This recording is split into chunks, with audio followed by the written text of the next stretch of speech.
الرحمن الرحیم انا اعطیناک الکوثر فصل لربک وانحر ان شانئک هو الابتر۔ اے نبی ہم نے آپ کو خیر کثیر عطا کیا۔ اس خیر کثیر میں یوں تو یہ کہ حوض کوثر وہ بھی اسی میں شامل ہے، لیکن یہ کہ اس پر آپ کو 25-30 قول مل جائیں گے۔ قرآن سب سے بڑا خیر کثیر ہے، بہت بڑا خیر کثیر۔ حکمت، ومن یؤت الحکمت فقد اوتی خیرا کثیرا، جس کو حکمت اور دانائی دے دی گئی اس کو تو خیر کثیر دے دیا گیا۔ تو ہم نے آپ کو وہ سب کچھ عطا کر دیا ہے، اور محتاط کے ساتھ عطا کر دیا ہے، جو انسان کی انسانیت کے لیے، اس کے لیے یوں سمجھیے کہ ترہ امتیاز بن سکتا ہے۔ فصل لربک وانحر، پس اپنے رب کے لیے نماز پڑھا کیجئے اور نحر کیجئے، اونٹ قربان کیا کیجئے۔ یہ گویا کہ عید الاضحیٰ کا نقشہ آ گیا۔ فصل لربک، پہلے ہم نماز پڑھتے ہیں دوگانا عید الاضحیٰ، اور پھر جا کر ہم قربانی کرتے ہیں۔ وانحر ان شانئک هو الابتر، یقیناً آپ کا دشمن ہی ہے کہ جو دم کٹا ہو جائے گا۔ اس کا پس منظر یہ ہے کہ جب حضور کے ایک صاحبزادے بچپنی میں فوت ہو گئے تو کچھ جو کفار تھے مکے کے، انہوں نے بڑی خوشیاں منائیں کہ ایک ہی بیٹا تھا، باقی تو ان کی بیٹیاں ہیں۔ آپ کو معلوم ہے کہ 4 بیٹیاں تھیں حضور کی صلی اللہ علیہ وسلم، لیکن یہ کہ بیٹا جو تھا وہ ایک ہی تھا، وہ اللہ نے اٹھا لیا، تو بڑے خوشیاں منائی گئیں کہ یہ تو اب دم کٹا جیسے ہوتا ہے جس کا کوئی پیچھے نام نہ رہ جائے۔ بیٹیوں سے تو نام چلتا نہیں، نام تو چلتا بیٹوں سے، تو اب ان کا تو کوئی تذکرہ ہی نہیں رہے گا، کوئی بات نہیں، جب تک یہ ہیں آگے کوئی نام لینے والا نہیں۔ تو فرمایا کہ نہیں، ان کو تو کروڑوں بیٹے اللہ عطا کرے گا، کروڑوں اربوں بیٹے عطا کرے گا۔ ہاں اے نبی، آپ کا دشمن ضرور ہے کہ جس کا نام لیوا کوئی نہیں۔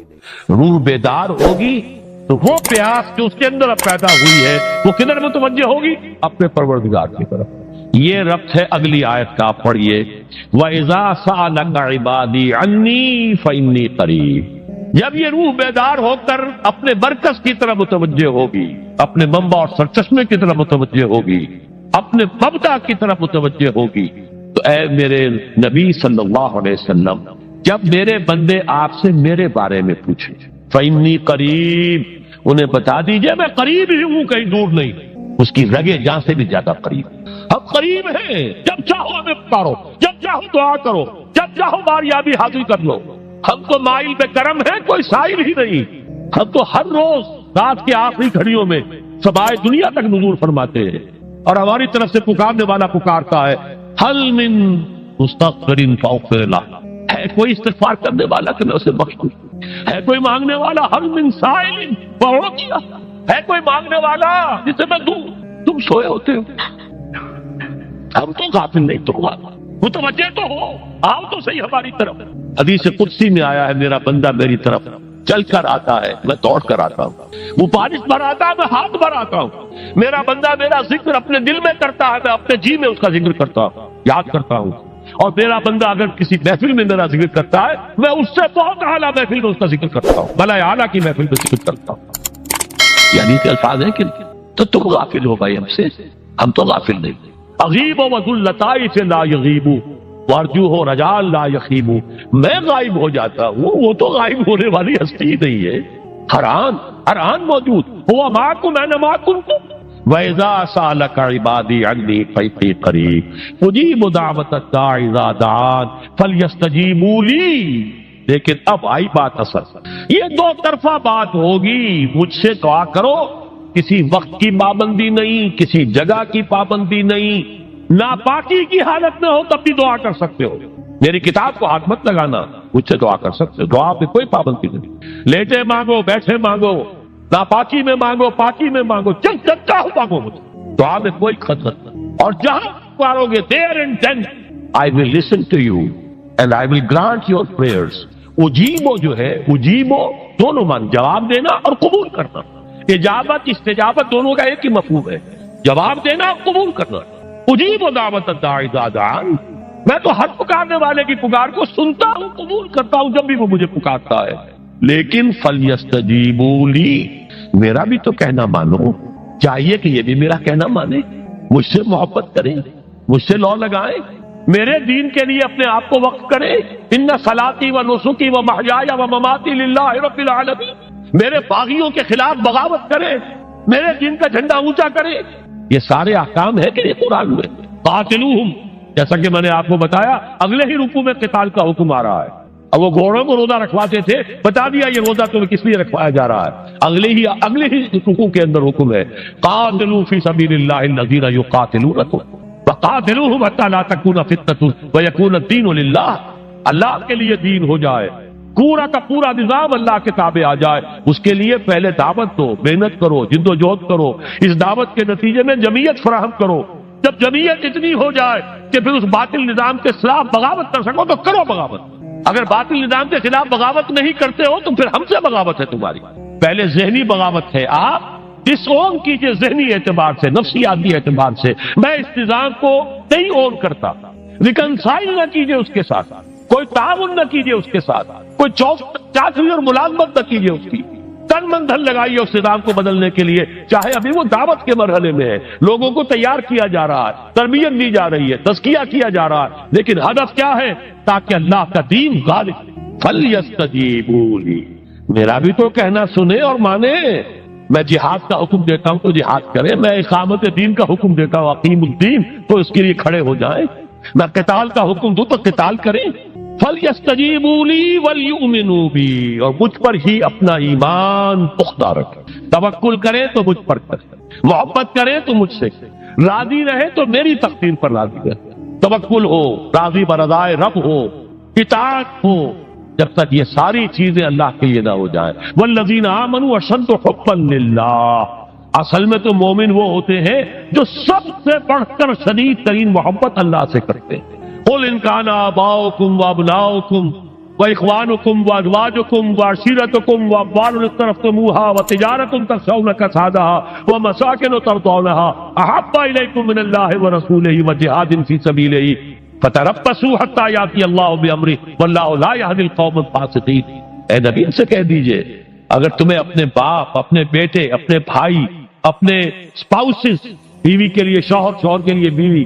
اور رشتے دار، اور تمہارے وہ مال جو تم نے بڑی محنت سے جمع کیے ہیں، تمہارے وہ کاروبار جن کا تمہیں اندیشہ ہوتا ہے کہ کساد بازاری نہ ہو جائے، کہیں پر جو ہے ریسیشن نہ آ جائے، اور تمہارے وہ مکان اور محلات جو تم نے بنائے ہیں، اگر یہ 8 چیزیں محبوب تر ہیں اللہ سے اور اس کے رسول سے اور اس کی راہ میں جنگ کرنے سے، جہاد سے، تو جاؤ دفعہ ہو جاؤ، بیٹھو وہاں، یہاں تک کہ ہم اپنا فیصلہ سنا دے، اور اللہ ایسے فاسقوں کو، ایسے ناہنجاروں کو ہدایت نہیں دیتا۔ یہ ہے قرآن آیت نمبر 24 سورہ توبہ۔ فَلْيَسْتَجِيبُوا لِي وَلْيُؤْمِنُوا بِي لَعَلَّهُمْ يَرْشُدُونَ، اب وہ لفظ آ گیا رشد۔ دیکھیے پہلے آیا تھا لَعَلَّكُمْ تَتَّقُونَ، روزہ، مجرد روزہ تقوی پیدا کر دے گا، ضبط نفس، اور ضبط نفس بھی وہ جو حکم خداوندی کا تابع ہے، یہ روزے کی ریاضت ہے، روزے کی ریاضت کا حاصل۔ رمضان کے روزے کے ساتھ قیام اللیل کا دو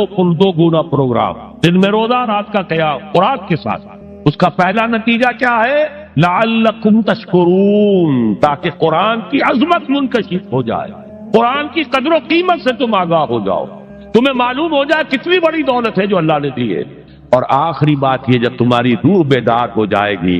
اپنے مالک کے ساتھ ہم کلام ہوگی، اسی کا نام دعا ہے۔ دعا ہے جس کے بارے میں حضور نے فرمایا الدعاء اخ العبادہ، یہ عبادت کا جوہر ہے۔ الدعاء هو العبادہ، دعا ہی تو اصل عبادت ہے۔ یہ دعا ہی تو ہمیں میسر نہیں ہے، 17 رکعتیں پڑھنی ہیں ہم نے عشاء کی، لیکن اللہ کے ساتھ کوئی لوگ نہیں لگی، ادھر کی ادھر کی سوچیں آ رہی ہیں۔ 17 رکعتیں پڑھی ہوں یا 7 پڑھی ہوں، 10 پڑھی ہوں، آپ کو اجر ملے گا، لیکن آپ کو دعا کی نصیب نہیں ہوئی۔ دعا کب ہوتی ہے؟ بقول اقبال، یہ جو میرے اندر ہے فائنائٹ ایگو، انائے صغیر، انا میں، یہ چھوٹی سی انا ہے، اس انائے کبیر، اس انائے کبیر کے لیے سب سے بڑی جو مظہر آیت ہے قرآن مجید میں وہ سورہ طٰہٰ، اننی انا اللہ لا الہ الا انا، میں ہوں وہ اللہ جس کے سوا کوئی نہ، اننی انا اللہ لا الہ الا انا، یہ ہے فاعبدنی واقم الصلاۃ لذکری، یہ انائے کبیر ہے، infinite ego, Allah the big انا، اور یہ چھوٹی سی انا ہے، انا میں۔ جب یہ انائے صغیر انائے کبیر کے روبرو آتی ہے، ہم کلام کو، یہ ہے دعا۔ اگر یہ جاگی ہی نہیں، بیدار ہوئی نہیں، ہم کلام ہوئی نہیں، تو وہ دعا تو حاصل نہیں ہوئی، مخ عبادت جو ہے، جوہر عبادت میں حاصل نہیں ہوا۔ ہاں ایک شکل ہے عبادت کی، مراسم عبودیت ہے، یہ اشکال ہے، رہ گئی رسم ادا روح بلالی نہ رہی، فلسفہ رہ گیا تلقین غزالی نہ رہی، ایک شکل ہے تم نے کر لی، اجر ملے گا، آخر وقت نکالا ہے، آپ اللہ کے سامنے کھڑے ہوئے اجر سے، محنت کا جو اجرت وہ دے گا، لازم اس پر بھی دے گا، لیکن حقیقت صلاۃ کوئی اور شے۔ اسی لیے کہا محمد رسول اللہ صلی اللہ علیہ وسلم الصلاۃ معراج المومنین، اہل ایمان کے لیے یہ معراج کے درجے کی شے ہے، معراج میں مکالمہ ہوا تھا، التحیات للہ والصلوات والطیبات، یہ حضور نے فرمایا، السلام علیک ایھا النبی ورحمۃ اللہ وبرکاتہ، کس نے کہا؟ اللہ نے فرمایا، السلام علینا وعلی عباد اللہ الصالحین، حضور نے فرمایا اس سلامتی میں تمام اللہ کے نیک بندوں کو شامل کر رہا ہوں، سلامتی مجھ پر بھی ہو اور تمام اللہ کے نیک، یہ مکالمہ ہے، مخاطبہ ہے، جب تک یہ مکالمے اور مخاطبے کی شکل نہیں، اگر وہ انائے صغیر جاگی ہی نہیں، سوئی ہوئی ہے، وہ ہوش ہے، پڑی ہوئی ہے، سسک رہی ہے یا مر چکی ہے، روح مر بھی جاتا ہے، جسم زندہ ہے، روح مر، جسم جان کے ساتھ زندہ ہے، حیوان انسان زندہ ہے، انسان مر چکا، اس لیے قرآن کہتا ہے نبی یہ مردہ ہے، اموات غیر احیاء، یہ نہیں سنتے ہیں، یہ آپ کو سمجھتے ہیں آپ کے یہ بڑے غور سے سن رہے ہیں، نہیں سن رہے ہیں، یہ تو مردہ ہے، روحانی طور پر مردہ ہے، ان کی روح مر چکی ہے، یہ تو حیوان رہ گیا ہے زندہ صرف، یہ چلتے پھرتے مقبرے ہیں، یہ چلتے پھرتے تعزیے ہیں، اس کے سوا کچھ نہیں۔ یہ ابو جہل کون ہے اور ابو لہب کون ہے؟ یہ حیوان ابو جہل ہے اور حیوان ابو لہب ہے۔ ظاہر بات ہے کہ آنکھ تو کتے کی بھی ہے اور بلی کی بھی ہے اور کان کتے کی بھی ہے، بلی کے بھی ہے، کتا بھی دیکھ کر گاڑی آ رہی ہے تو اپنے آپ کو بچاتا ہے، تم نے بچا لیا تو کون سا بڑا کمال کیا۔ وہ اندر کا انسان مر چکا ہے، یہ انسان اندر کا روحانی وجود یا مر چکا یا سسک رہا ہے یا دبا ہوا ہے، بے ہوش ہے، یہ بیدار ہو اور ہم کلام ہو، افلاک سے آتا ہے نالوں کا جواب آخر، کرتے ہیں خطاب آخر، اٹھتے ہیں حجاب آخر، آتا ہے اللہ جواب دیتا ہے۔ اجیب دعوت الداعی اذا دعان، روحانی کان کھلے ہو تو تم جواب سنو گے، ان کانوں سے نہیں، وہی جب محمد پر آئی تھی ان کانوں سے نہیں آئی تھی، وہ دل پر اتری تھی براہ راست، فإنہ نزلہ علی قلبک، ان کانوں کا ان آنکھوں کا سوال نہیں ہے، وہ دل پر براہ، روح ہے محمدی پر، یہ روح، اسی لیے وہی کو بھی روح کہا گیا ہے، لانے والا بھی روح، اور روح الامین جس پر لایا گیا وہ بھی روح ہے محمدی، جس کا مسکن ہے قلب محمدی، اور جو لائی گئی وہ بھی روح ہے۔ وَكَذَلِكَ أَوْحَيْنَا إِلَيْكَ رُوحًا مِّنْ أَمْرِنَا، یہ قرآن ہم نے نازل کیا، ایک روح ہے اے محمد جو آپ پر نازل کی، مَا كُنْتَ تَدْرِي مَا الْكِتَابُ وَلَا الْإِيمَانُ، اس سے پہلے تو آپ کو کچھ پتہ نہیں تھا، کتاب کیا، شریعت کیا، ایمان کیا، وَلَكِنْ جَعَلْنَاهُ نُورًا، ہم نے اس قرآن کو نور بنا کر آپ پر اتارا ہے، یہ ہے، اس کے لیے ہے اصل رشد۔ اب آخری لفظ آیا رشد، یہ گویا کہ جو مختلف الفاظ ہے قرآن میں، کامیاب، فائزون، اتموا الصیام الی اللیل، پھر اب روزے کو پورا کرو رات تک، الی اللیل میں پھر بڑی بحثیں ہوئی ہیں، اس لفظ کی مناسبت سے اہل تشیع اس کے قائل ہیں کہ جبکہ خوب اندھیرا ہو جائے، لیکن اہل سنت کا اجماع ہے کہ غروب آفتاب اس سے مراد، اس لیے کہ آغاز رات کا غروب آفتاب کے ساتھ، اور اس میں بھی احادیث کے اندر آیا ہے کہ تعجیل کرنی چاہیے۔ بعض لوگ وہی جو میں نے عرض کیا کہ تقویٰ کے تحت جو ہے جیسے کہ سفر میں بھی روزے رکھتے ہیں یا 104 بخار کے درجے میں بھی وہ روزہ قضا کرنے کو تیار نہیں ہوتے، ایسے ہی وہ تاخیر کرتے ہیں اپنے تقوی کے حساب سے، کہیں ایسا نہ ہو، کوئی غلطی نہ ہو جائے، کہیں یہ نہ ہو جائے، کہیں وہ نہ ہو جائے، تو پھر اس کے اندر وہ افطار میں، تو آپ نے فرمایا کہ قوم جو ہے اسی وقت صحیح رہے گی جبکہ وہ افطار میں عجلت سے کھا، یعنی سحری کے اندر بہت زیادہ جلدی کرنے کی ضرورت نہیں، اگر اذان ہو رہی ہے اس کے دوران بھی اگر کچھ کھا پی رہے ہو تو کھا پی لو، مکمل کرو۔ اسی طریقے سے افطار کے اندر جو ہے وہ تاخیر کرنے کی ضرورت نہیں، سورج کے غروب کے ساتھ افطار کرنا۔ وَلَا تُبَاشِرُوهُنَّ وَأَنْتُمْ عَاكِفُونَ فِي الْمَسَاجِدِ، ہاں اپنی بیویوں سے تم مباشرت نہ کرو، تعلق زن و شوق قائم نہ کرو جبکہ تم مسجدوں کے اندر معتکف، یہ اعتکاف کا ذکر ہو گیا۔ رمضان کے آخری عشرے میں یہ اعتکاف جو مسنون ہے یہ 21ویں شب سے شروع ہو جائے گا، یعنی 20واں روزہ ختم ہوا اس کے ساتھ یہ اعتکاف شروع ہو گیا، اور پھر اعتکاف مسنون جو ہے وہ جب تک کہ چاند نظر نہ آ جائے شوال کا، عید کا، اس وقت تک یہ اعتکاف جاری رہے گا۔ یہ ہے مسنون اعتکاف، اس کی کیا حکمت ہے وہ میں بعد میں عرض کروں گا، تو یہ حکمت جو ہے اس کے حوالے سے گفتگو بعد میں ہو جائے گی، لیکن یہاں یہ بتا دیا گیا کہ یہ جو رمضان کی 20 راتوں میں اجازت دی گئی ہے اپنی بیویوں کے ساتھ ہم بستری کی، وہ اس معتکف کے لیے نہیں ہے جو مسجد میں معتکف ہے، تو ہاں اس کی اہلیہ آ سکتی ہے وہاں ملاقات کے لیے، کسی مشورہ کوئی کرنا ہے بہت ضروری ہے، آ جائے، ملاقات ہو سکتی ہے، لیکن یہ کہ مباشرت نہیں ہو سکتی، وہ حرام۔ فرمایا وَلَا تُبَاشِرُوهُنَّ وَأَنْتُمْ عَاكِفُونَ فِي الْمَسَاجِدِ تِلْكَ حُدُودُ اللَّهِ، یہ اللہ کی حدود ہے، شریعت اسلامی کی یہ حدود ہے، فَلَا تَقْرَبُوهَا، تو ان کے قریب تک مت جاؤ۔ قرآن مجید میں اس اعتبار سے دو انداز تعبیر ہے کہ اللہ کی حدود ہے فَلَا تَعْتَدُوهَا، یہ اللہ کی حدود ہے، ان سے تجاوز نہ کرو، اس حد کو پھلانگ نہ جاؤ، اس حد سے آگے نہ گزر جاؤ۔ یہاں ہے تقربوها، اللہ تعالیٰ کی حدود کے قریب تک نہ جاؤ۔ اس کی وجہ ایک حدیث میں بیان کر دی گئی ہے کہ جیسے ہر بادشاہ کی ایک چراگاہ ہوتی ہے، وہ صرف شاہی جو بھی ہے جانور ہیں ان کے، یا گھوڑے ہیں یا کوئی اور ہیں، ان کے چرانے کے چرنے کے لیے ہے، وہاں پہ کوئی رعایت کا کوئی آدمی اپنی بھیڑ بکریاں وغیرہ نہیں لے جا سکتا، وہ حما کہلاتا تھا کہ یہ شاہ کے لیے مخصوص ہے، لکل ملک حمن وحم اللہ محارمہ، اللہ بھی بادشاہ ہے کائنات کا، ارض و سما کا، اس نے بھی جن چیزوں کو حرام کر دیا ہے وہ حما ہے، اس میں داخل نہیں ہونا تمہیں۔ تو فرمایا کہ جو چرواہا اپنی بھیڑوں کو بالکل اس کی آخری حد تک لے جائے گا تو اندیشہ ہے کہ کوئی بھیڑ کوئی بکری چھلانگ لگائے اور اس چراگاہ میں داخل ہو جائے، اس لیے کیپ ایٹ اے ڈسٹینس، ایک فاصلے پر رہو۔ احتیاط کا تقاضا یہ ہے کہ اس آخری حد کے قریب نہ جاؤ، فلا تقربوها، اس کے قریب نہ جاؤ۔ ان حدود کی تو سختی کے ساتھ پابندی کرنی ہے، ان کے لیے یہ ہے کہ ان کو نہ صرف یہ کہ ان سے تجاوز نہیں کرنا، بلکہ ان سے ذرا کچھ فاصلے ہی پر اپنے آپ کو رکھنا ہے۔ کذالک یبین اللہ آیاتہ للناس، اسی طریقے سے اللہ تعالیٰ واضح کرتا ہے اپنی آیات کو لوگوں کے لیے، وَلَعَلَّهُمْ يَتَّقُونَ، اور تاکہ وہ پھر تقویٰ کریں، بچے۔ جب احکام معلوم ہو گئے اب بچنا آسان، جب احکام معلوم نہیں تو اندیشہ ہے کہ کہیں کسی حرام کے اندر جو ہے وہ ملوث ہو جائے۔ جیسے کہ ایک حدیث میں آتا ہے کہ الحلال بین والحرام بین وبینہما مشتبہات، حلال کیا ہے یہ بھی واضح ہے، حرام کیا ہے یہ بھی واضح ہے، البتہ ان دونوں کے مابین کچھ چیزیں ہوتی ہیں متشابہات، پتہ نہیں حلال ہے کہ حرام ہے، تو تم بچو، ان چیزوں سے بھی بچو، اس لیے کہ اس کے اندر حرام ہونے کا اندیشہ ہے،